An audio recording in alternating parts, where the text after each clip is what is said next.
Cold. It's hot here. I can imagine it would be. What is it in Sydney at the moment? And I'll have a look. We're going to let everybody in, just so everybody knows. We're letting everybody in right now. We said we'd open the floor for some community chats and just catch up with each other. So just so you know. Yeah. It's 8 degrees in Sydney. 10? 8 degrees, so 40? 46. There you go. 46. Wow. Ooh. And I've got, well, apparently it's the same. Hey, Paul. Hey, just if you're talking weather, just normal here, 31 degrees. Oh, 30 degrees high, 27 degrees low, normal. Sounds beautiful. Where are you, Paul? I'm in the Cayman Islands. Oh, fabulous. Yeah. And 17 years now. But I've reached my best before date, and hopefully in the next couple of years I'll be in the Dominican Republic. Oh wow, amazing. Oh. Nice.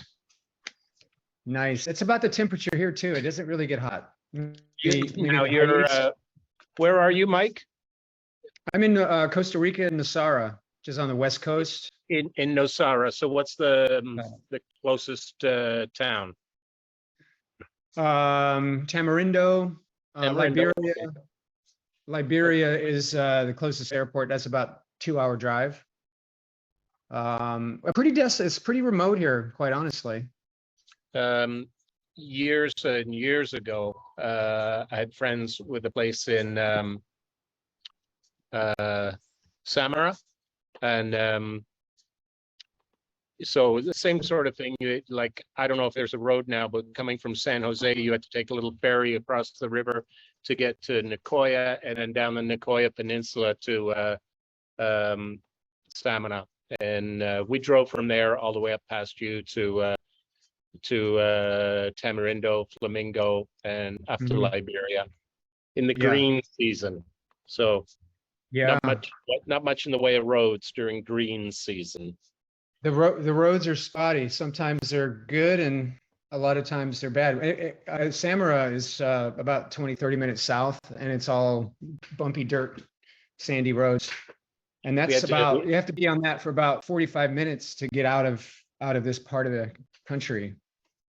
So it's quite remote.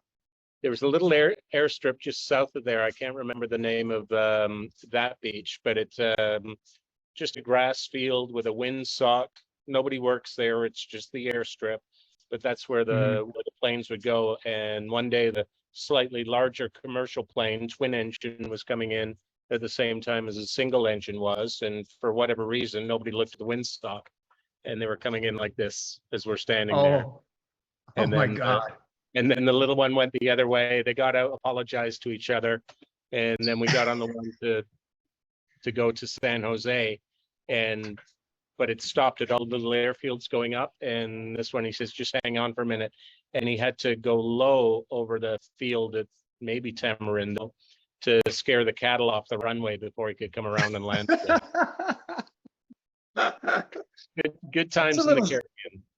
That's a little scary, because Friday I got a 6:30 flight in the morning to fly to Liberia and then to Houston. So I got to take one of those planes. Yeah, it's good to know. Yeah. You're going to have to leave your place at like 2 in the morning. Yeah. Take a little air horn to get rid of the cattle and everybody on the runway. Hey, it might be late by now. It's probably 25 years. So it's not. Okay. I know where the airport is about 10 minutes from my house in Nosara, but it's only the small prop planes. So I'm taking one of those to the main airport in Liberia, which is international. So it'll be an adventure. Always is down here, man. Just as well you got a 4-wheel drive. I somehow don't think your Audi would have gone too well on those roads.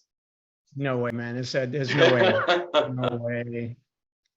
I have a 4x4, and I got stuck in them. I turned it off just to see how I could do, and I got stuck. I couldn't get out unless I had the 4-wheel. It gets muddy a lot if it rains hard for 5 hours, and then everything's muddy and slippery, and you got to have a 4-wheel.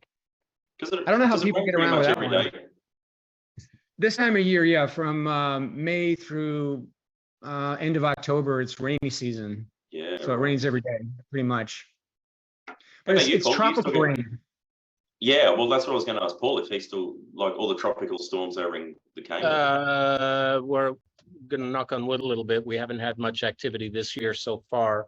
Probably the Sahara dust is a thing, but Right. we've only had 3 named storms, and I don't think any of them have passed through the Atlantic or the Caribbean. They've all sort of been Gulf of Mexico and just off the coast of Florida there. But still early. It really kicks up around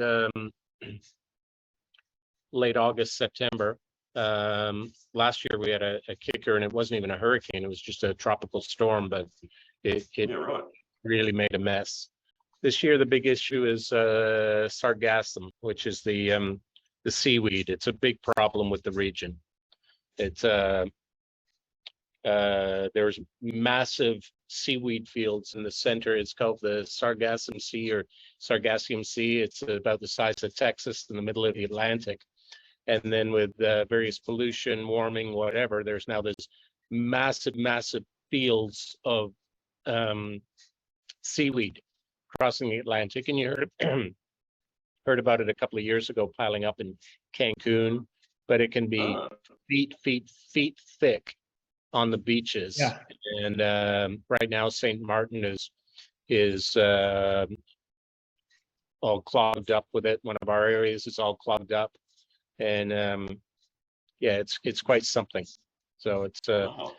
just another thing to negatively affect tourism down here. So, You got hit with that in Florida, man. We had our beaches were piled with that Yeah. seaweed, just massive tons and tons of seaweed.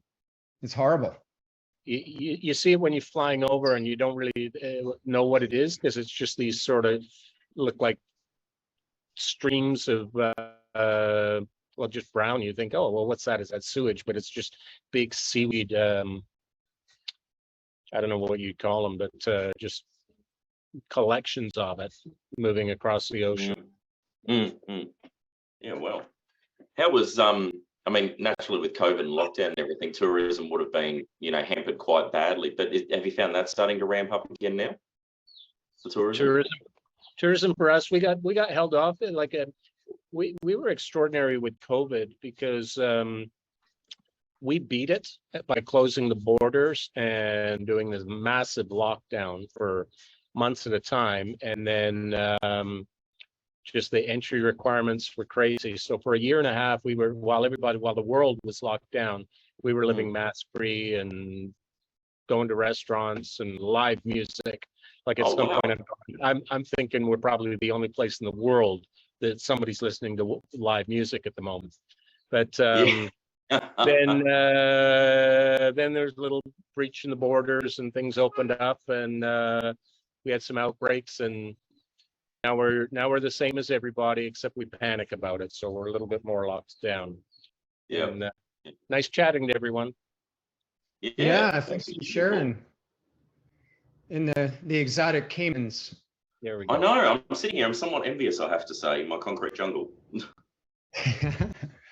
Oh, man. Well, my office is just a parking lot, so it's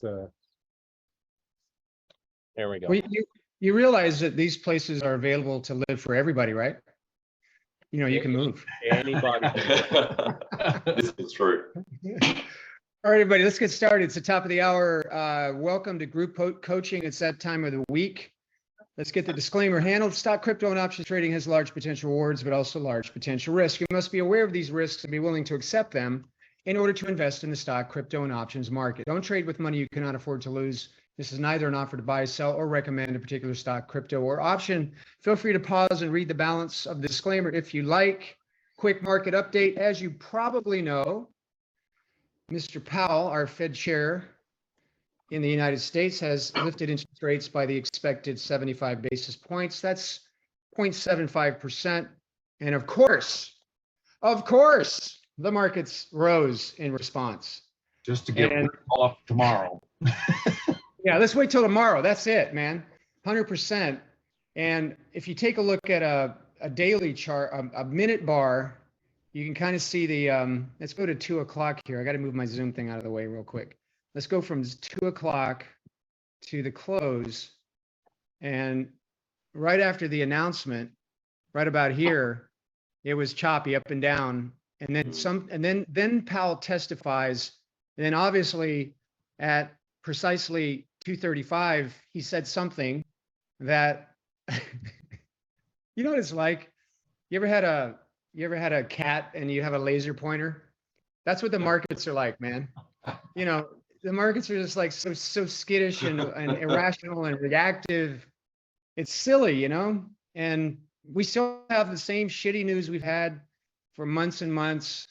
It's still bad. Walmart, a bellwether in the US economy where rednecks go to play. I shouldn't say it that way, but I just said it. They're feeling, they had great sales, but they lost money. Their profits shrank because of inflation. Their sales are up, but their net profit was less than expected. Where they anticipate, no, they said it's going to be when they announce in 3 weeks.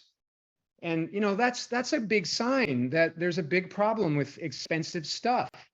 And yet the market does what the market's going to do. And so I slapped myself around a little bit today. I first had a little bit of WTF moment, and I was a little bit angry because I got a trade on that I'll talk about tomorrow night, where I was not expecting a breach of 400, and we got it, and that's simply what happened. And I think Paul said it, somebody just said it. We'll have to wait and see what happens tomorrow. So the little cat has chased the laser pointer up the wall. Let's see what happens tomorrow. The volume was about average, a little higher than it's been in a while.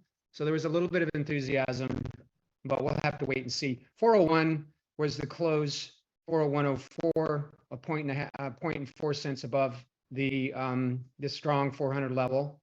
I wouldn't constitute that as a solid breach, although we did close above. Tomorrow we shall see. So I know I talked about that ratio calendar yesterday, and I posted a few things on the WhatsApp thread about it. So what I have in mind for it tomorrow. But if you're in it, read this post, please, and at least rebalance your calendar spread. And here's the move. So if you have questions about that, hit me up on the threads, and we're going to go deeply into this tomorrow when we do the hedge fund coaching. This session is mostly about snipers, you know, credit spreads. Matt and I were talking last night. We're also going to start sprinkling in shorter term credit spreads, you know, 2 weeks credit spreads, faster, more aggressive. They don't win as often, but they make more money. What's that, Matt? I was just saying short to midterm, yeah. Yeah, it could be 2 weeks to a month. Could be hell, I do them in 3 days. You know, if you get really crappy news and the volatility's up, you can sometimes throw on a trade on Wednesday that expires on Friday. Those trades come up every now and then. And there's a lot of stocks that are moving during earnings. So Matt, I think it's a good time for us to put the pedal down a little bit on short-term credits. What you think? Yeah. Oh, I completely agree. Completely agree. And to your point before around, you know, Powell and his comments, does anyone actually know what he said? It was very interesting. It was very interesting. It reminds me of that we're going to start thinking about. What he actually said was this, and I quote, "We will pause, gain control, and reconsider." That's exactly what he said to drive that rally. So very interesting language that he chose at that point in time. What is pause from what? We will pause, regain yeah, control, pause what? and reconsider. Exactly right. So it's just, it's all in the narrative. It's all in the narrative. But hey, Mike, can I share something on the S&P 500? I think we're at a really key level that I wanted to show everyone. And I wanted to a little bit. Thank you. Sharing's disabled. Oh, let me turn that on. Sorry about that. Sure. But Matt, before you say anything, let me just, if you have a trade you would like for us to review and adjustments, whatever, please have one ready. I have, when I say ready, like it's loaded out of the tools. You haven't got to go searching for it. Have it on your screen. and then we can work together on adjustment ideas. I have an idea that I told you I would for today, and it's an iron condor. It's starting with iron condors, and I want to take you through that process. Take about 5 minutes. So I've got something to share with regards to adjusting long-term credits, and if you have anything whatsoever, particularly if it's related to credit spreads, long-term credit spreads, and how to adjust them, please be ready after Matt's wrapping up here. No worries. Thanks, mate. So this is the story that I wanted to share, I should say. So here is a chart of the S&P 500, which we're all familiar with. And we can see here, and we've spoken about this on our calls over the last week or 10 days, about this rally here. You've heard me speak about divergent volume. We've got support on the 50. We've now breached and had a close above 400. But this is what I find really interesting. And I don't want to overcomplicate things with a number of indicators, but I feel tomorrow's market action is going to be critical. This is going to be a telling point for me. So we've closed above 400. Volume is slightly higher, as Mike said. But then I start building the story. I keep referring to Fibonacci. Love Fibonacci. I think, Paul, you mentioned in one of the threads earlier on today that it looks like, we've got some fib resistance, zigzag pattern. Agree with you. But look at this. So we have actually now traded through on the day, and we have touched this fib line right here. Now, Fibonacci is not the be all and everything. It's not the holy grail. It's another indicator to provide guidance on your prognosis. But look at this. We've come through it on the day to close above that key price support or resistance 400. This is what I also found really interesting. And check this out, Mike. For those of you that don't know, in Tom's tools, you can actually do, there's this great little function here to look at channels, so short and long-term channel. Look what else turned up today. We have hit the top, this coinciding with this Fibonacci level. Check that out. So for me, right here, tomorrow is going to be telling, are we actually going to break out of this long-term channel, break above this Fibonacci level and break above 400? That's going to be huge, because if we do, I reckon we're going to come back up here to 50 and we're going to give it a bit of a test. And if we go above the 50 and we get some volume to confirm that, my prognosis might change. But I just wanted to share that with everyone. Not only do we have 400, we also have that fib. We have trading range on the day, and we also have channel support, channel resistance sitting there as well. So for me, 3 huge points on today's bar that I'm watching very closely tomorrow to see where to from here. Back to you, Mike. Yeah, thank you for sharing that. I feel much better. You guys, I want this much. You can rest easy on your rest easy on your calendar. Yeah, I need it to drop, although I can adjust that calendar. But I don't know, I have an emotional attachment. Oh, I got my video off, sorry.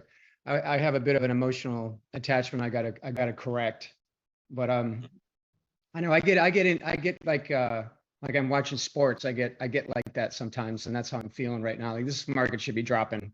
And I want it to drop because it's much easier to profit when that happens. But yeah, that's really cool, Matt. So you added 2 more resistance levels. You've got the channel collision and the fib level right at the same point where the stock is, and that's another confirming indicator. Yep. Andrew made a good point. He said with snipers, is there a concept of see a gap, wait for the reaction of the next day, and then consider the trade?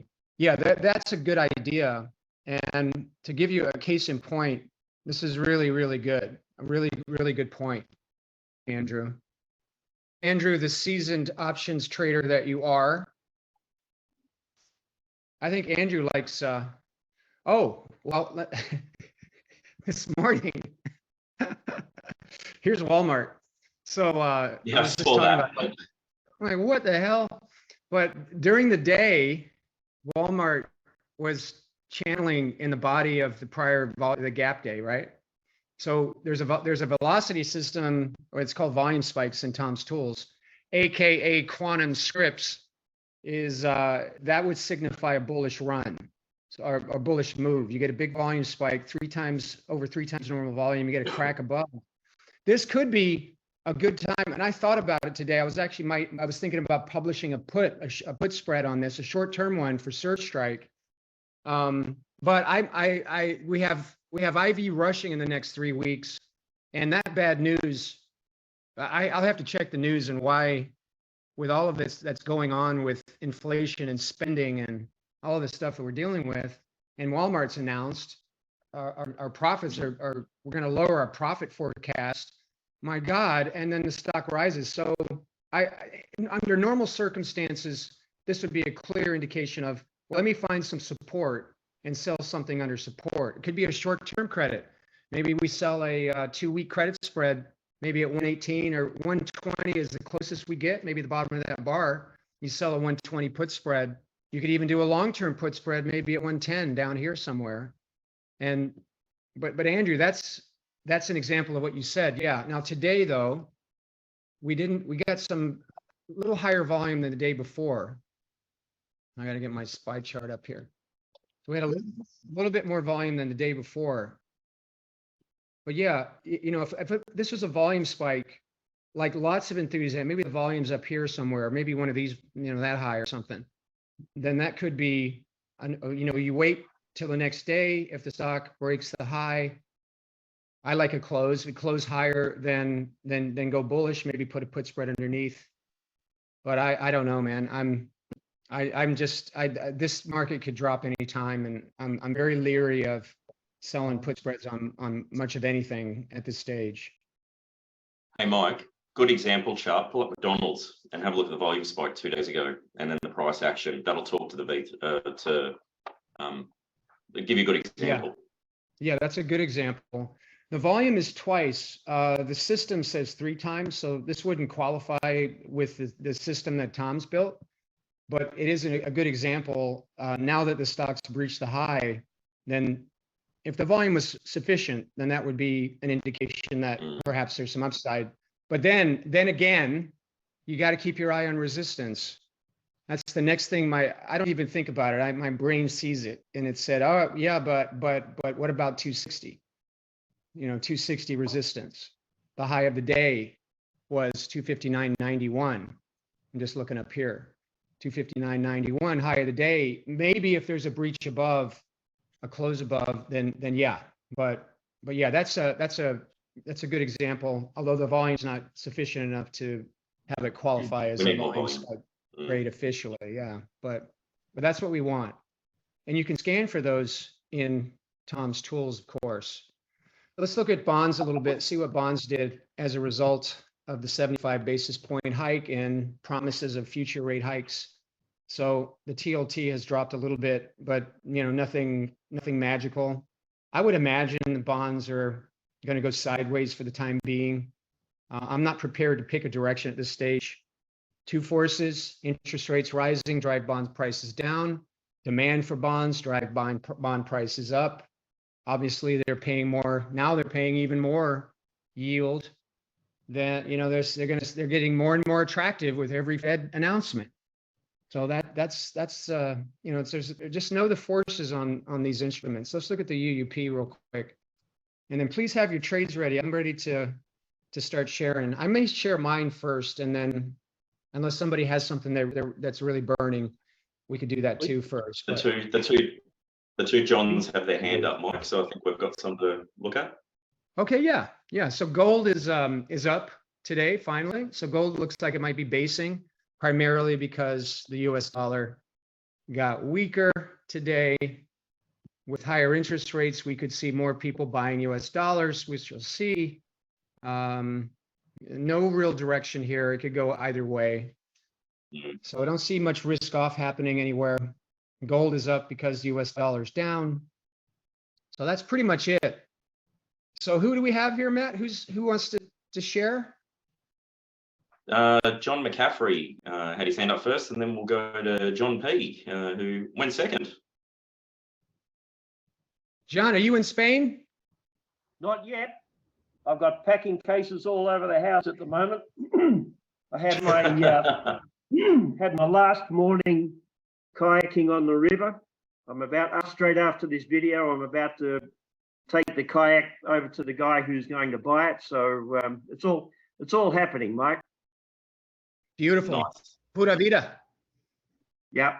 Hang on. I've got to share screen. Okay. Hey, John, are you in Sydney?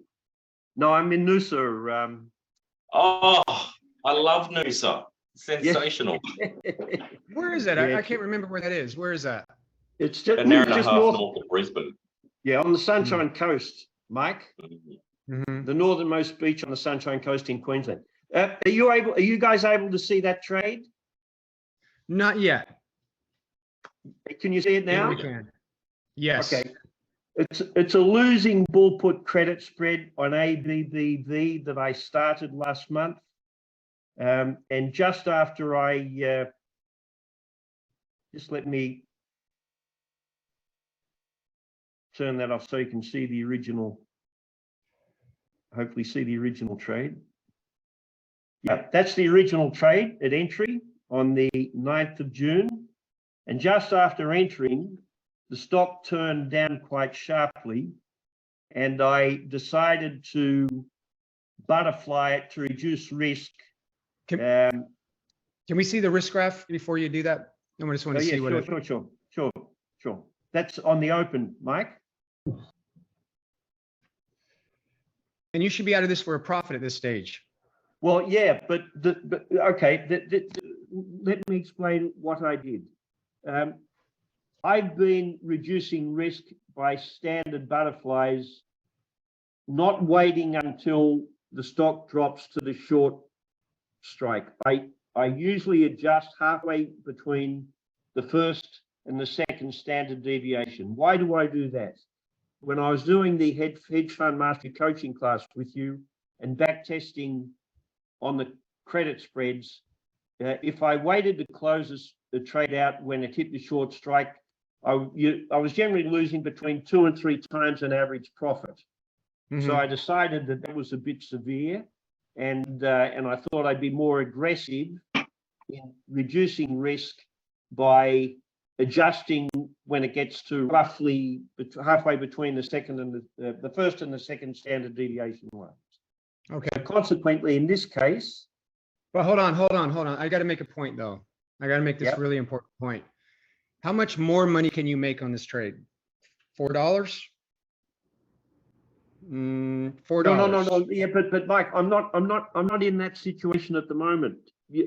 I've turned off the adjustment that I made on the 13th of June, 4 days after I entered the trade. Okay, what's the original? Oh, I see. Can we see the original trade? Well, I'm I'm showing not you sure what you started with. I have no idea what you started with. I'm showing you the original trade because I've turned off the adjustment. Okay, so you this is the trade without the adjustment. And here's the point that I think you're missing. Why are you adjusting a trade that can only lose you money from here? You got almost max profit. There's nothing to adjust. Mike, have them adjust the date on the calendar.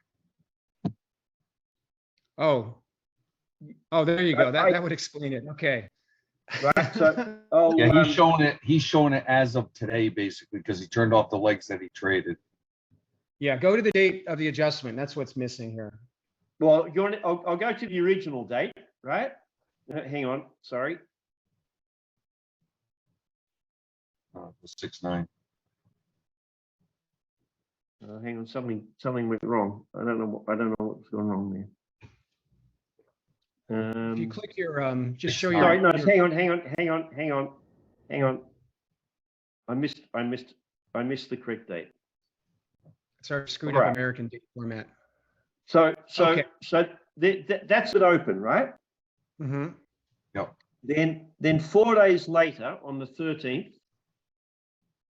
because the stock dropped quickly, I made an adjustment to butterfly and reduce risk. Maybe it's, Just hit the green risk wrap button one more time. Go. Just hit the green. Just hit John. Just hit the green Yeah. risk wrap button. yeah. No, hang on.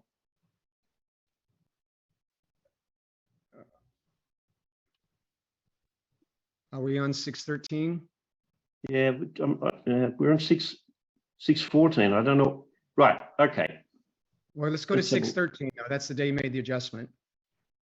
Back up one day. There you go. And then we can see what was looked like before and after the adjustment, so we can all follow what you did. Right. That's with the adjustment. That's without it. So let's look at the Mr. risk graph without. Sorry, that's without it. Yeah. Okay. And what was your rationale for adjusting here? You thought you were in trouble? Because the stock had dropped. The stock had dropped fairly dramatically since I opened on the 9th. Okay. And now we can And see if you can duplicate this tab and then turn off the adjustment in the second tab so we can see pre and post adjustment, that would be great. Right click on the tab that's active. Yeah, I've got the instruction box at the top. Hang on a tick. Let me If you just click the edge of the box. I've got the menu up the top of the screen, so I can't get into. Click it and John. Hang on, I've moved it. Listen. You can click and drag it and move it. Just Yeah, grab. I'm doing that. Okay. Okay. Let's duplicate this tab. There you go. Right. And then let's see the adjustment. So you want to turn off the 613.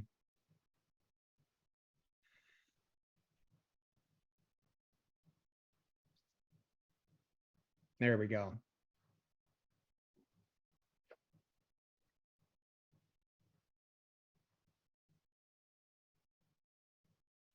Okay. Now with the adjustment, I've reduced the risk to $100 roughly from 434. Mm-hmm. Okay. Now I'll come back to today's date.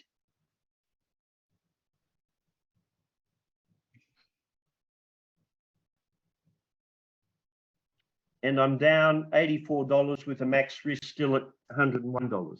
So what I've been looking at. I need to see the risk graph, please. So I'm going to see what the picture looks like. Okay. Okay. Got it. I think this is a case of a premature adjustment. I agree, but at the time, as the stock was well between the first and second standard deviation lines to the downside, that's why I reduced the risk by butterflying it.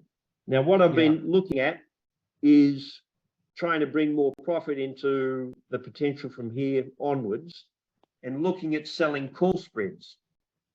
And the range that I've been playing around with is from selling a strike at the same sold put strike, doing a 130, 135 call credit spread, or 140, 145, 150, 155.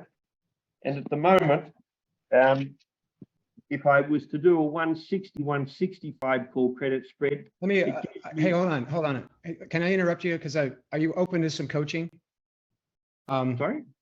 Are you open to a little of course. coaching? Yeah. You ever been in a bad relationship that's going nowhere? I have. How much time have you got, Mike? How much time have you got? This thing is dead, man. You're down. You've kept the loss contained, which is good, but you're trying to generate profit, and you're almost at max loss. You're what, $17 away from max loss. Might it be better to go find a really good trade than trying to resuscitate this dead trade? There's really not much. I think your efforts would be better utilized by looking for a really good trade. Okay. Because you're basically whatever you do now is a new trade, because this trade's dead. There's nothing you can do with it. There's a couple of things I've been looking at on prior to today's date and looking at potentially improving the trade. One was looking for broken wing butterflies to the downside, and I wasn't able to find any using the 3 radio buttons on the search tool. That's standard, fewer and more bearish risk alternatives. And the other one, as I said, was playing around with call credit spreads. And some of those alternatives looked attractive, but the concern I had was that on Friday morning, earnings are announced for ABBV. And one of the past 4 earnings was a 10% jump to the upside. And if it jumps to the upside from where it currently is at around 150, I'd be in trouble with a call credit spread placed. Yeah. This could be a nice lotto ticket then. If there's bad news, it gapped down the last earnings period. I can see there on the chart. Maybe if it gaps down, you get a little present at this stage. Because whatever you're doing now, there's no profit left in the trade, really.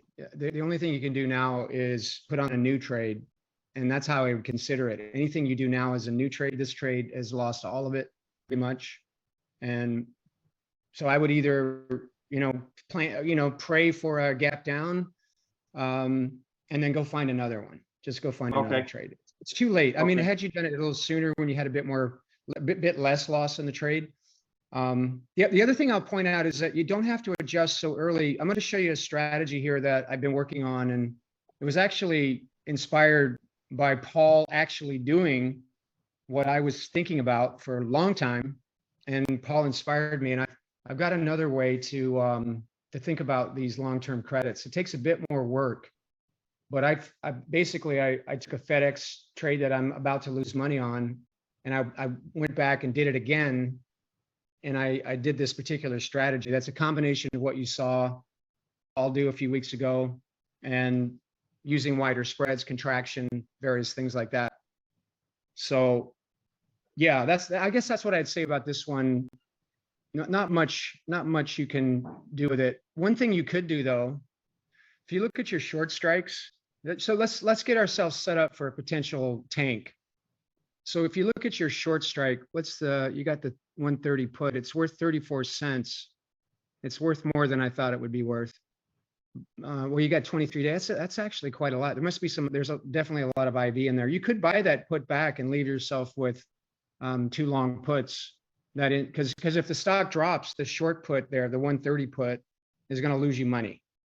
Yeah. The other long puts will make you money. So you could just to kind of maximize the impact of a drop is to shut down that short put, cost you $34, $30 or so, whatever, and then look for the tank potentially. Yeah, that's what I would do on it. Okay. Yeah, good stuff, man.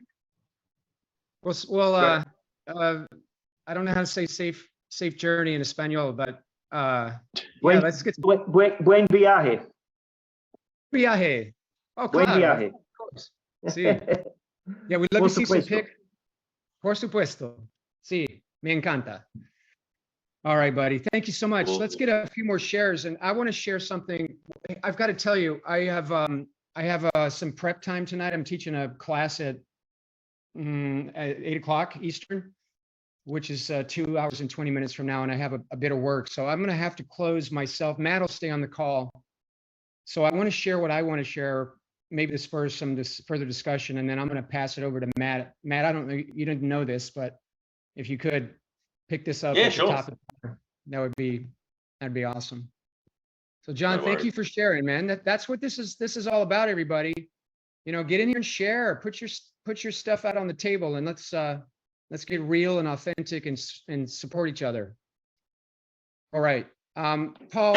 We also had who else wanted to share? I thought I saw another hand. Yeah, there was John PINKOWSKI and Paul Stewart. Yeah, so I had my hand up.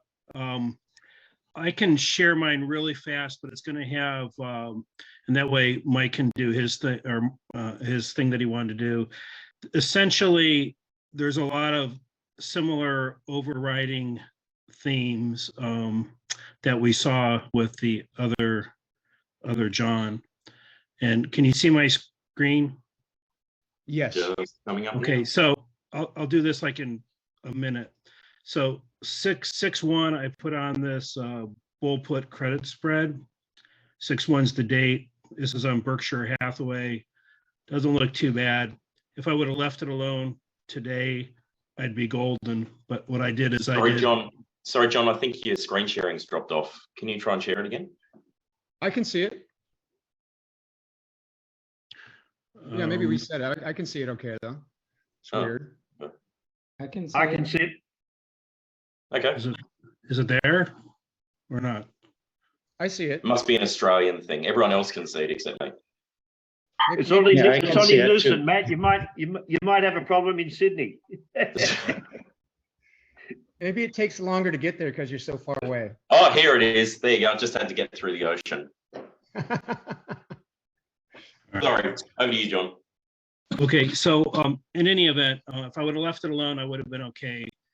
But this trade starts to work against me by the 23rd of June. And you can see it's down below this break even. It's down into the loss. And I says, well, what the heck? I'll try to do a butterfly on it. So I did a butterfly. And then it turns into this, where maybe I've got a chance for some profit here. And then what happens is Berkshire Hathaway continues to improve or has this bull trend here. And now I think I'm in the same position as the other John. Whereas if you look at my loss, it's minus 290 and max risk is 348. The only thing I can say that I did with this trade, when I made the adjustment, the max risk was 874. And now I'm going to lose 348. But if I didn't do any adjustment at all, I would have been likely profitable. So I guess I'm trying to learn, like, should I have adjusted when it was this bad down here? Because Yeah. I mean, it doesn't look positive to me. It's just one of the luck of the draws that you get caught with like a trap with it going down and then it reverses. Yeah, so a couple things I want to, first off, I have another adjustment for you, but first thing I'd say is you waited a bit too long to adjust. I would have adjusted the day before, or even you see where the break even gets touched by that hammer pattern there on the stock chart? When the break even, the light blue line is breached for the first time intraday. There, yeah. So that's even the day before or the day before, 2 gaps down. Like down in through here. Yeah, that's when you want to do it. You want to do this soon. You want to do this adjustment sooner than later. So that if you did that, you'd be losing less money right now. So that's one thing I'll say. And then Because the they other would have been thing, less, they would have been less expensive to make the adjustment. Is Yes. that why? Okay. correct. Yeah, correct. Now, if you go to the current trade that you have, I'll show you when you could have made an adjustment. This is one way to handle it. Because one thing, once you get into the butterflies, the next question becomes, well, what do I do now? You know, what do I do? You know, you can throw broken wings on if you can find them. You can't always find them. So one thing you can do is what I do is on these is the stock went sideways for quite a bit. And Right in through then- here. Yeah, do you see that day? There's a red bar and then there's the green bar where you get a close above resistance. To the right a little bit. To the right a bit. I'm actually red-green colorblind, so I'm sorry. Right there. The one to the right of that one. This one. Okay, so up to that point, if you can go back to the day before in the risk graph, which would have been 718, and let's look at the risk graph on 718. So Okay. No, we're not on 718. I didn't go there, did it? Didn't happen, no. It says 718 over here now. Yeah. Okay, so right there, everything's going fine. Fine. Sound like Christopher Walken. But Yeah. you can see, yeah, that looks fine. You have theta working for you. So that was a good adjustment up to that point. I mean, you could have done it sooner, but the butterfly is positioned nicely. And between the inflection points where the colored lines cross and flip over, between those two inflection points, you have positive theta. So time's working for you in a much wider range than the break evens.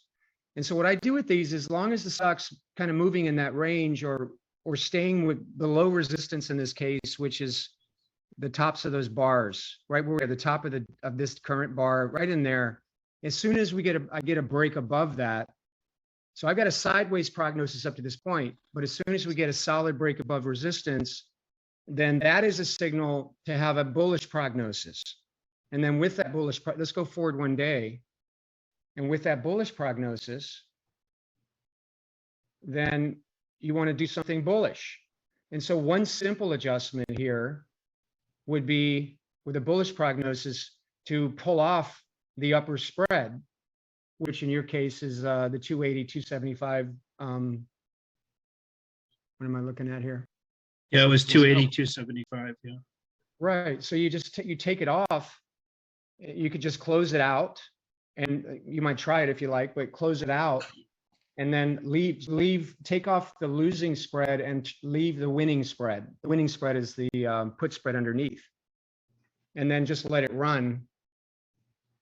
And had you done that, I'm going to show you an example of this on FedEx in a minute. I did the same. What I'm describing here, I did the same. So you want to just leave those there. Those have been done. So you don't want to change those. I got rid of them. Like if I got rid of them, that's what I'd be left with. No, but you just deleted the original legs. So Oh, you all wanna, right. So I screwed it up. That's okay. Just hit the purple risk graph button. Hit the purple. That'll reset it to the original trade. And so on this day, you can just hit close. Hit the close button. And then just pull off the upper spread. You want to do two of them. You're right. I think it's the green ones, right? Both of the green. No, it's the green ones. 2 green ones. Yeah, there you go. All right. And and just put 2 there. Yeah, and then risk graph. You only want to sell. You only want to buy one of those on 275s back though, because otherwise you're going to close down part of your put spread. Oh, hold on a minute. Wait a minute. You don't have a. Oh, it's 1 there. I'm sorry. Wait a minute. What have you got? No, it's here? 2. It's 242. 242. Oh, it is. So Yeah, yeah. Won't sorry. make any, I missed that. I don't think it'll make any difference. No, you want it. This is correct. Yeah, you want to keep the other spread intact. That's what Matt was worried about. Sorry, Yeah, I thought we're it was 121. Sorry. So can I hit risk graph here now? First to see. Yes. Yep. So that's what we'd be left with.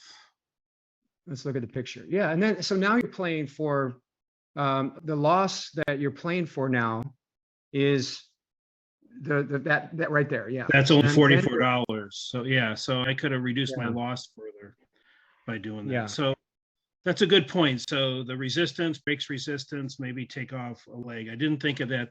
That's good info for me. That's why we have these calls. Thank you for Thank you. That was showing cool. us this. I bet you're not the only one, John, that's dealing with stuff like this.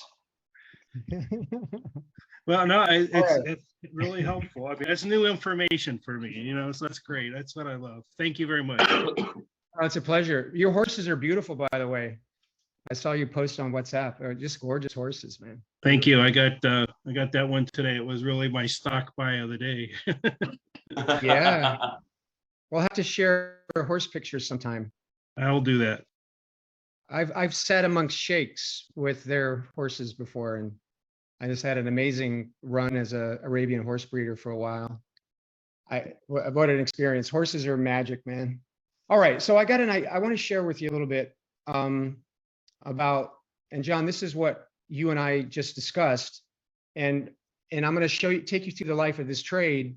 This is a trade that I have on, and quite honestly, I missed an adjustment. I was working and I missed it, so I was doing too much and I missed the adjustment. But basically, what I ended up doing on this trade, it was a no-brainer, definite gain trade. Ain't no way that FedEx is rising. Should have slapped myself a little bit because that's never the case. FedEx gapped up and on a big dividend and a shakeup in management, and the stock just took off. And then it rose. I've shared this example before. And so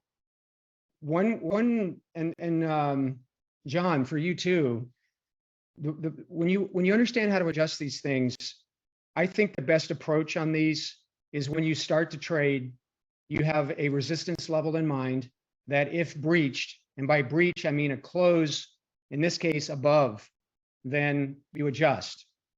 Now, what you adjust to needs to be discerned, and I'm doing that now. But here, the stock breached 240. Well, not quite. It was the high of the day was 239.21. It was a little hot, you know, but I'm like, all right, I know what I'm going to do. I'm going to contract the spread and butterfly it in the event that the stock does in fact close above 240. And then, so it didn't. So I didn't do anything. I waited. That's really important to your psychology. You know, when it starts, when this starts happening, if it happens fast, like it did here, boom, gapped up, back in, you know, you're down big in these trades pretty fast if the stocks move too fast up. Time decay hasn't worked its magic yet to suck these lines into profit. So you're down big, and the stock's up here, and you're like, oh my God, look, I'm down 623. What do I do? Well, here's what you want. You want to have a very discrete signal to tell you when to adjust. Absolve yourself of all that anxiety that we all feel when a trade starts losing. And credit spreads are the roughest trade to manage when they lose. They really wreck the psychology. I know. That's all I did for 15 years was credit spreads. I know them well. And they can suck, quite honestly. So that's what you want to do. No, and then you know what your move is. So your move when the stock breaches your resistance level is to contract the upper spread. So I always start with a wider spread. I keep saying that. At least one strike between your short and your long. That was the original trade, the white legs there, the original trade. Sell the 240, buy the 260.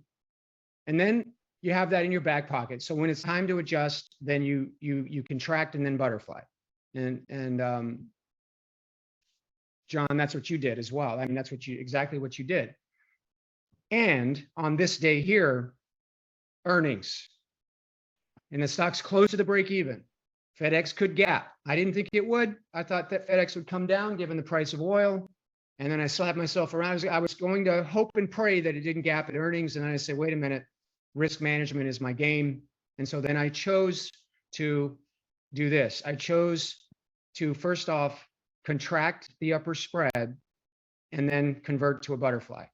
Okay, so this is dropping the 260 down to 250, the pink lines. And then there's the short 240 call, sell another 240 call, buy the 230 underneath. That's a bull call spread. And that turns this trade into this. My risk dropped from 1725 down to 377. That was pre-announcement. IV is high. Now you got to be able to handle these earnings announcements, everybody. And then I'm thinking it's going to drop. And then the plan here is that if the stock gaps up big, then I may choose to take off the upper spread, which is losing, and let it run up, or vice versa. And the great thing about holding this over earnings is the IV is elevated. And what's going to happen is that the IV will drop after earnings, sucking these lines greater into profit. The line is straight up. There's no directional risk to speak of for today. I mean, the stock can go you know, up a lot and down a lot, and there's no delta impact. Delta is neutral. Boom. Okay, so what happened was that. Boom, FedEx gapped up. But look, my break is still within the body of the butterfly. There's nothing to do. And I made a little money back. I went from 320 or so down to 265. My net profit, my loss decreased because IV came out sucking the lines this way. So that's a good way to handle earnings. And you can put these on just for a day, everybody. If the stock's close to your break even, put them on for a day, maybe. Look at There's that nothing IV crush right on earnings. What's that, bud? I said, look at the IV crush on earnings day. Which went in your favor on the trade. Yeah, that's what I was saying. Yeah, I mean, the lines got stuck this way with the IV crush precisely. Vega's negative in here. Vega's negative. And so as the stock went up, IV crushed, and we ended up making a little bit of our money back, my money back. And then what do? Well, then you wait for the stock to make a strong move. Support, resistance, 230, strong support level. I was looking at 220 though, in this case. I said 220, and 220 is right about here. And I can see there in the red line, there's no really big impact on my P&L at 20, base of that bar there roughly. So I would go from losing 265 down to losing 261. Okay, that's a good deal. And while I'm waiting between there and there, the inflection points, theta is positive, and like a fine wine, a little bit of money is recovered every day. So you can wait and you can breathe. And so let's see, the next thing I did was on 714, and I missed the adjustment. So I put myself in a little bit less favorable of a position. Let's go to 714. I've turned it off. So when I wanted to adjust was here, but I didn't look at the trade that day. I really screwed up. I broke down, had a breakdown in my structures, and then I missed my exit point. And I ended up saying, all right, now I'm decidedly bearish. I don't need this bullish spread here. This is a bullish spread. This spread makes money down here, makes money up. So what there could be, what the answer I chose was to simply just pull off the bullish spread with a bearish prognosis. That's just going to hurt me. And so all I did was buy back or sell, excuse me, the 230, 240 call spread that I originally bought. So I simply sold the bullish spread. I lost money on that spread. And then I got myself into a position where I only lose 78 bucks. So let's go to, so there's the down here, the $78 loss. Well, that's 178, excuse me. 178. That's not as good as 78. 178. And I was like, all right, I can continue to wrestle with this trade. It's a bad relationship. I know I can make 178 somewhere else easier. So I just said, all right, I'm done. I'm not going to street fight this mother. I'm just going to go find another trade. That's how I chose to do it. And then today, the stock is getting a little hot. I'm not too worried. I might come in and sell a put spread underneath. I'll see how it goes. I don't think we're going above 230. If we break 230, then what I'll do is sell a spread underneath, sell a put spread underneath. So that's a basic approach, but I think there's a better way. So let me take you to the original trade. And if you want this, I can post the trade link on the WhatsApp group. If you want it, let me know. Let me take you to the original date, 5/25, and I'm going to show you something really cool that I think's cool. 5/25 entry date. So there's the originating bear call spread. Okay, and there's the Greeks. We'll look at that in a minute. What about this though? Why don't we also sell a put spread equidistance from 240? So the stock was 204. We'd sold a 240 call spread. What's that, 35 points or so? So what we do is we sell a put spread underneath the same distance away, creating an iron condor, a double wide iron condor. Now, if you do this, then you're going to have more work to do. If the stock plummets, you got to handle the risk down here. If the stock takes off, you got to handle the risk up here. Now, what's great about it though, is in the event the stock moves sharply one way, let's say up, we know it went up, you're making money on your put spread down here. If the stock plummets, you're making money on your call spread up here. So you're going to have a winning and a losing trade. And so it mitigates the risk. It does a couple of other things. It drops your max risk from 1700 or so, 1725. Max risk is now 1468. So it's better. And your maximum profit in the trade jumps more than double to 36 from 1594. So over double the potential return on investment. So if this stock hangs out in the backyard here, then you can make a whole lot more money than 15%. So there's a lot of advantages to it. The last advantage I'll point out is that, let's look at the upper break even just for example. The upper break even on the iron condor is 245. versus 242.75. Here it is here, same one, 242.75. So the break even is further away as well. All right. So that's something to try. Now, what do you do when the stock starts misbehaving and putting yourself in a risky situation? Here's what you do. Let's take this to 623. Let me make a, yeah, let's go to 623.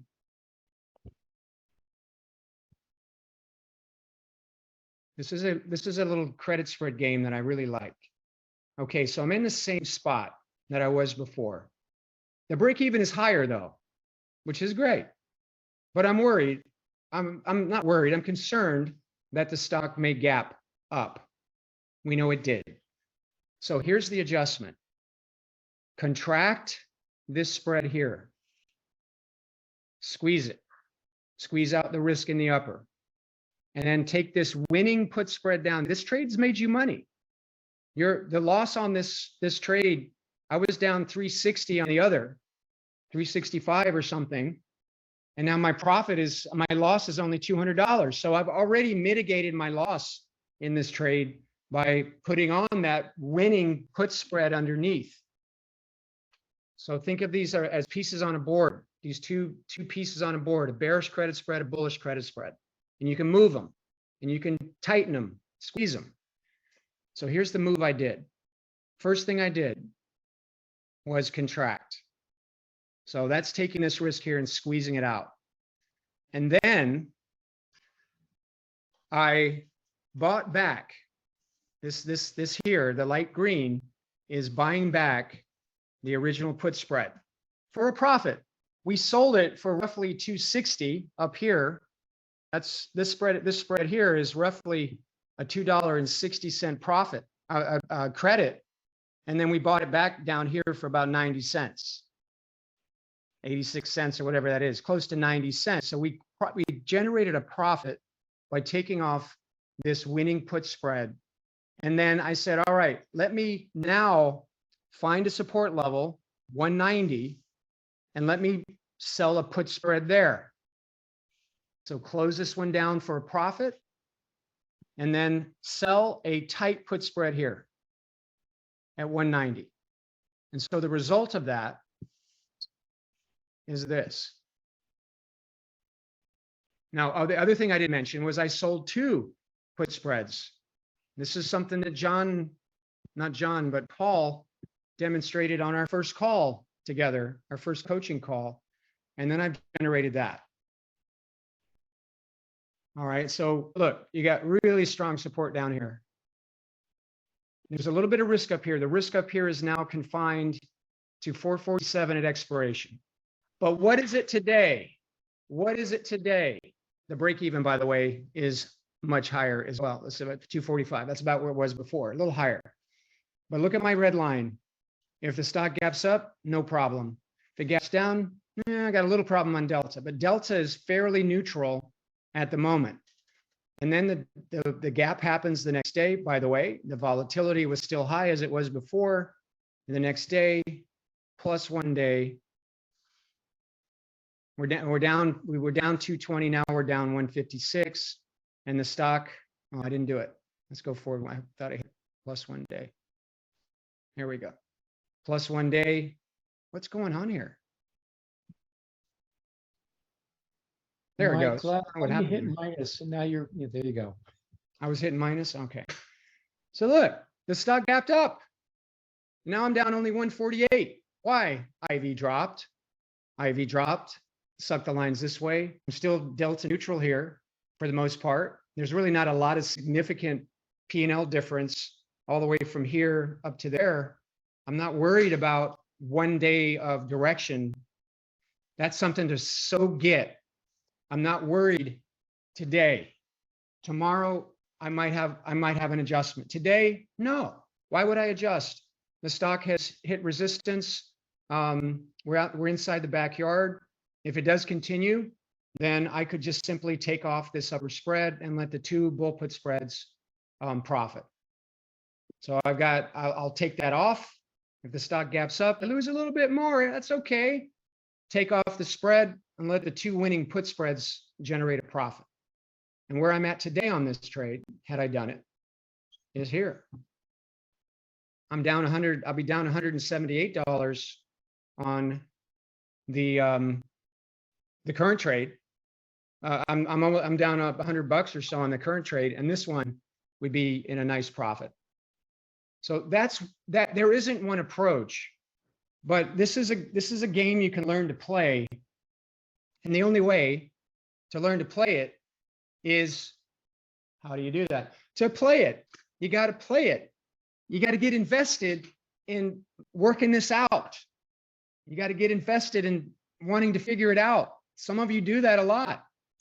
Andrew, Paul, You want to see something scary? John. Yeah. I'm going to share my screen. That's why I'm Let laughing. me, I'm let me laughing stop in the sharing. background. Go ahead, buddy. All right, did it share? Yeah. Go. Yep. I can't see it for some reason. Oh, yes. Okay, it popped up on my other screen. I've been playing with this, and this is what I was going to talk to you about. I added, remember, the original trade was this, which I have on, and I'm currently playing. But as I'm seeing it, trade since the 18th, on the 21st, I thought to myself, I can get a good premium if I sell the put side, and I can increase it. I go up a little, but I'm seeing, like you're saying, I was going to start dropping this and then moving it up if this started approaching this line. So I started mitigating it in the beginning, trying to do that along that same process. And it was old, what it reminded me of? The old, what was it that you used to call them? Was it crab traps or? Oh, the crab traps. Yeah. Yeah. And it was kind of like, obviously it's not as far out, but with this, I thought, wait a minute, in playing volatility, right? If we start to see that, we can start to drop these in and bring it up. But I had that same thought process. That's why I was laughing. It's like, so I guess it is a good direction, Mike. I told you, I'm gonna in sync, buddy. Yeah, I know. That's really, I know that we think alike, Can you put it back up? I want to make a couple of acknowledgements about what you did there. Okay. So you have a double wide credit spread, like a double wide trailer. You live in a double wide trailer, don't you? Oh, yeah. Redneck roots, man. I'm sorry. I need to turn my camera on so you can see me laughing when I said that. Yes, you got a double wide trailer, double wide spreads. And so that gives you a lot of room to squeeze risk out of a losing spread. So that's a good thing to give yourself. And you pointed out one way to think of these, like, for example, if this rut trade breaks above 1900, that 1921 level, and starts making a run, then you won money on the put spread. Take your money and sell more credit, lift it up to support, like I just demonstrated, and you could even contract risk in the upper, or even move the upper up. You can you could take credit from rolling your put spread up for more credit. That's the net result, more credit. Use that credit to lift up the upper spread and maybe contract it at the same time.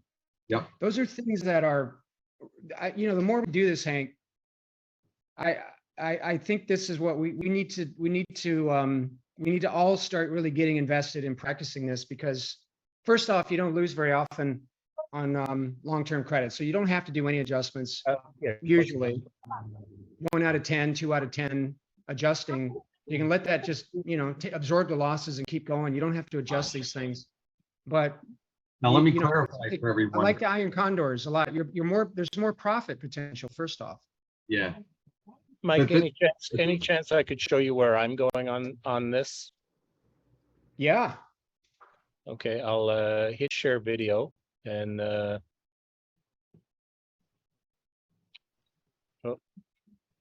I allowed to? Yeah. If I hit share. Green share button. Desktop. Oh, share screen. There it is. Okay. And it's share. There I am. Okay, let's start here. So just where I am, I've done a whole series of basically condors, but I've done them all separately. So there's my bear call and my put call. So I just think when we get way down here, are you with me? Yeah. Okay. Mhm. I just think when we get way down here, I was gonna close the I was going to close this trade because what, as you say, one side will be completely in profit.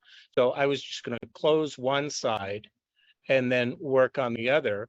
But now, as you say, if the stock runs up, I can move this guy up a little bit. But this one on where am I? It's quite 350 is the downside break even, and 430 is the upside on the spies. So it's Yeah. there's lots of stuff to do in that. So it's the same trade that we're showing. It's iron condors, but just for me, I put them on the pages separately so I can Yeah. track each side and, as you say, move one side up, or the other one I intend to do is do contract the spreads and then butterfly on the one side. I hadn't thought of moving the spread up. I was just going to close it it would just about be completely the maximum profit on the one side if I did close it, but I can close that now and then open another one slightly higher than that. So John, when we're saying that, it's like, I think you've heard the term roll. You know, some people use it like it's the same trade. It basically is what you were saying there. You were just going to close that one. What Mike and I were talking about, we'd open another one. Yeah. Just below it. So yeah. So it is. Anyway, I just wanted to share you how I'm looking at these. These are all current. I haven't checked prices. I'm just following along mid price, but just looking at the drawings, just seeing how the drawings react. So yeah, that's really good. Anyway, One thing anyway, I want to share point, that. I want to make a point to you though. Your break evens, when you put two credit spreads on the same stock, the way the margin is calculated is they take the distance between the widest spread. So you're going to use the same distance. Most of us do it that way. Oh, you don't, monitors aren't though. So they take one spread, the widest spread, that is the margin subtracted from both credits. So the impact of that is the two trades together are linked together in your broker's account. So your margin requirement drops, your break evens widen, and your return on investment over doubles. Oh, okay. So what I'm leaning towards is I think it would be better if you didn't separate them and you put them into one trade so it's more representative of the real world in your broker account. It's much better than it's not much, it's significantly better than you considering them as separate trades, because the broker does it. Your break evens are wider. You have more visibility about what your actual P&L is based on margin for both your trades. Then just as I'm following these, I'll go back to the dates that I entered them and then enter the iron condor as a unit underneath all of them, so I can see all three, the call spread, the put spread, and the iron condor together. Awesome. Excellent. Thank you. Excellent. Good work. Can I ask a quick question? It seems to me that there's a distinction between Paul's approach and your approach, Mike, in that Paul is entering his condors by placing two spreads on distinct dates, whereas with your FedEx example, if I saw it correctly, you had those two spreads open on the same day to make the iron condor. Did I read that correctly? On Mike's, it was you did it the same day, Mike. I did it on the day after, or 3 days after. In other words, I legged in John, it would be referred to. I placed the original trade, and then after looking at the price action that was occurring, and I saw what I could get, and I mean, it was really way out. but the premium was good. I added to the credit by putting on that lower put spread. So I legged in, they would refer. I didn't place it all at one time, like the original order was not a condor. But And I think that's what Paul's done as well. Is that correct? All of mine were entered on the same day. Well, same as Mike on a FedEx trade then. Yeah. Yeah. Okay. But you don't have to, the entry date, whether you enter on this, if you make the adjustment on the same date or you add the put spread later, it's still the same net trade once the extra spread is added. So it's sort of like a moot point. You end up with, once you sell a second, the opposing credit spread on a credit spread, then at that moment, you get all the advantages of over twice the return on investment, wider break evens, more profit, a lot more profit potential. And, I think Paul, it's a really good idea. you entered it Find with them. your brokerage site as an iron condor rather than two separate spreads? It doesn't matter. There is, yeah, there is. Yeah. Okay. You did it two separate trades? No, I'm just paper trading this as a test, just watching it as it goes. Okay. You're spending some time on your trading. Yeah, I'm learning. I'm building my cathedral, Michael. That's one slide I always remember. Yeah. I'm looking for my Pope hat. I got to go find a Pope hat from my cathedral. Hey, Mike, just cognizant of time. No, you've got to run, but we have one more hand up from Peter, I think. Apologies. Yeah, let me, if you don't mind, Matt, would you mind picking this up? Because I really sure. have to go. But No, anyway, no guys, worries at all. we'll see you tomorrow night. Good job, everybody. Mike. Great call. See you soon. Thanks, Mike. See ya. Thanks, Thank Matt. Go get him, Tiger. No worries. And thanks, Hank. Okay. So Peter, I think you got your hand up. Did you have something you wanted to share or wanted to talk about? Yeah, hi. I just I can't share. I'm on the phone and I don't have access to the computer.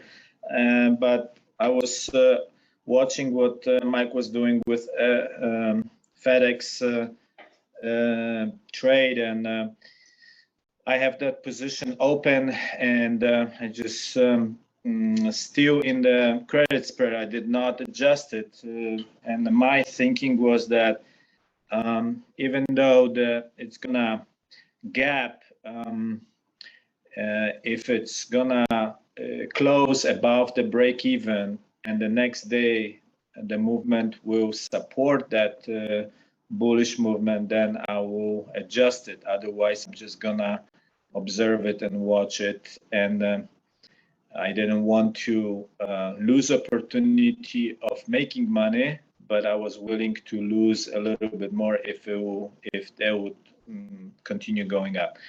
So make it short. It pulled back, and right now I'm still in that trade, and it's basically away from break even. So, but that iron condor, which was presented later on, looks really promising, and I think I'm gonna see if I will do it right now. So Yeah. I'm glad I go into butterfly, and I was, like Mike said, emotionally holding myself by saying I need to have a confirmation that FedEx is going to be bullish because of all the aspects, which is oil price and all those things that I didn't think it's gonna continue going up. So that's all I wanted just to share. And Wonderful. And Matt, question for Matt. Thank you for sharing. Thank you. Mm. Yes, Larry. So you mentioned before, and I like your approach, that when it hits your break-even point, whether it's intraday or I guess end of the day, you make a trade, and you don't really worry about emotion or read news per se. You just go by, not an emotion per se. You go by the number. I just go by my trade plan. Yep. Right. But you'd use that number. Is it the end of the day, the trade? So you have an alert that goes in. You see That's a that good question. So it depends on my trade systems and the rules and everything that I've built. So through the thousands of back tests that I've done, each one of my systems or each one of my methodologies has a different sort of set of criteria. Now, based on doing the back testing in TTR, that's all end of day data. So where I try and do my adjustments is in the last hour of the day, which Mike also talks to specifically for his earnings class from an IB perspective. But I try and do it so that I'm getting price action towards the end of the day, because what can happen, and we've all seen it, is you can get big trading ranges on stocks during the day that close. You could end up either with a doji or a very small open close range, but a large trading range during the day. So therefore, so I can try and replicate my results in the live account versus my paper account, I try and do it towards the close of the day. Now, that being said, if I load up orders that are, for example, the BP order, where I asked for a cent over mid, and I put that in as a day only order, that's fine. I was looking for the stock to pop during the day to give me a fill. So that's great to give me more credit on the in, but it's how do I manage the trade to get out, and how do I manage the trade to adjust? So that's how I personally do it, is I try and do all my adjustments within the last hour of the day. Okay. You put alerts on your trades as well? Yep. I'll go and put price alerts in, especially if it's for credit spreads. I'll go and put the price alerts in. And if I get one of those pop up, that's the first thing that I'll go and look at, because I know that they're probably the ones that I want to address quickly. But you may not, because that's intraday. At the end of the day, it may go down, may back. If I'm in the last hour of the day and I'm still under that alert, I'll make an adjustment. Gotcha. Okay, thanks. Because I want to try and get to, and Mike also talks to the close of the day. Now, it'd be great if we could go and make adjustments after the close of the day, but the market's shut. So it's trying to get, what I try and do is get as close to the end of day price action as I can. Okay, thanks. All right. Cool. Anyone else got any questions, comments? No. Okay, Yeah. wonderful. Well, look, everybody has. No, I have a question. Could I have a? Kathy, go ahead. Sorry. Okay. Yes. Okay, Johnny, I'll come back to you. Kathy. I just wondered where Hank showed his SPY adding in the put spread, the risk went up, and I thought that part of the purpose of those adjustments was to mitigate the risk. And I'm not sure why it went up in that case. Oh, you're on mute, Hank. Yeah, Kathy, that was on the rut. And what it was, I wasn't looking to mitigate it. I knew I was going to put more risk on it. I was just trying to collect more credit. So that's what that adjustment was. It wasn't really an adjustment. What I saw was an opportunity to enhance the trade. Now, what I have to do now in order to manage that risk was I have to now look at both sides of the equation, the call and the put side, as it was by Paul was pointing out how he did them separately. In your mind, you have to look at that as two different trades, but like Mike said, it helps you overall as far as the margin and everything else that would be assigned, or taken from your account, reducing the amount from your account that you could trade. So it was more, I'm looking, Kathy, to, I'm playing both sides of the equation. Most of the time, the market trades sideways. So I feel if I can gain this advantage of understanding this and how to manage them as they trade, this will actually provide more income, than try to trade the trend and go with it. This helps us catch it like a net and hopefully hold it within that boundary to capitalize on both sides. Because you don't have to only play it one way, is what that example shows. Right, but the amount of the credit didn't offset the additional risk. So it's just. No, it doesn't.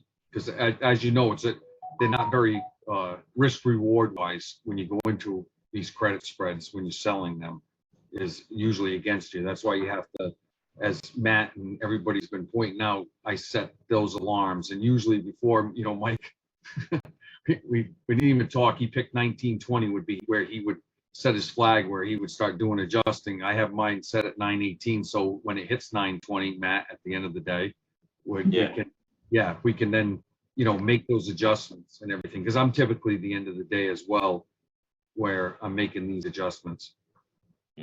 I think, Kathy, Hank's point is also that he was trying to garnish credit and was happy to accept the risk rather than making an adjustment to the trade to compress the risk and get some more credit. Would that be right, Hank? Yes, that's Yeah. it. Because I mean, it was only in it for 3 days, Kathy. That was also the one, Matt, that you had the IWM trade. Yes. Well, that all came out. I'm doing it live, so this is live. The thing is what you see that adjustment is, that's me putting in the reps. That's paper trade. I haven't done that yet. Okay, because I didn't know. Like I said, I lack confidence too. Mike keeps telling me I have it, but the thought process. But it was the same thing, and I was going to run it by him to see what he's thinking, and as far as education wise, like going forward with programs that we'll have and those little like lessons, like you say, I'm trying to get it into a smaller spot. I'd like to keep them to 20 minutes to 30 minutes and then explain what the thought process was behind it, how I put it on, and then what those risks would be, taking on that from a management standpoint. But I'm growing, and I'm still just, trying to put things together. But we're all heading in the right direction. And like Mike pointed out, it's funny because he started playing with it too. And it was from the board that I actually gained that idea. It wasn't necessarily that specific, but it was like, hey, wait a minute. I should be looking at things both sides. And if there is an advantage to play that to gain more credits, it's a better probability on our part. Then that's why I did it. So this what you saw there, I'm playing with. I only have the first two on the 18th that I put in, which it's trading sideways, so we're doing great. We have 65 days to go on that, so there's plenty of time. Yeah, thank you. Thanks. It's just, I'm not, it's a bit fuzzy for me sometimes, so I just wanted to clarify. Thank you. Yeah, no, what I'll do is I'll try to, I do well when I like make notes and my mind settles, and I'll put this up. I'll run it by Mike and Matt, and we'll have it posted. We'll do it in the community forum. Thanks, Hank. That's sensational. Thank you. Great question, Kathy. Johnny, you had something you wanted to raise. Yeah, if you can't hear me very well, let me know. I'm at the Austin airport sitting here. So you're coming in loud and clear in Australia, I can tell you that. Okay, so some of us, of course, can't trade during the day. And let's just say I do my research on the weekend, do my scans, and I've got my trades that I want to go with, but it's old data. How do you approach making the trades on Monday? Wait until 30 minutes until you get new data? How do you do that? That's a good question. So what I tend to do is if I'm looking at trades for the close on the Friday, the data's there in PTR for the weekend. So I'll actually go and load up adjustment or anything else if I haven't got anything on or new trades and put them in as day only orders in the broker's system.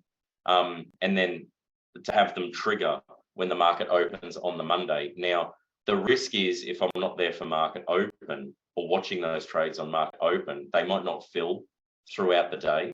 So that is a good point that you raised. So I either run the risk as if I don't see the market open to get my order in, do I let it run throughout the day and then adjust in the last hour of the day? So you can still make those adjustments and load them up.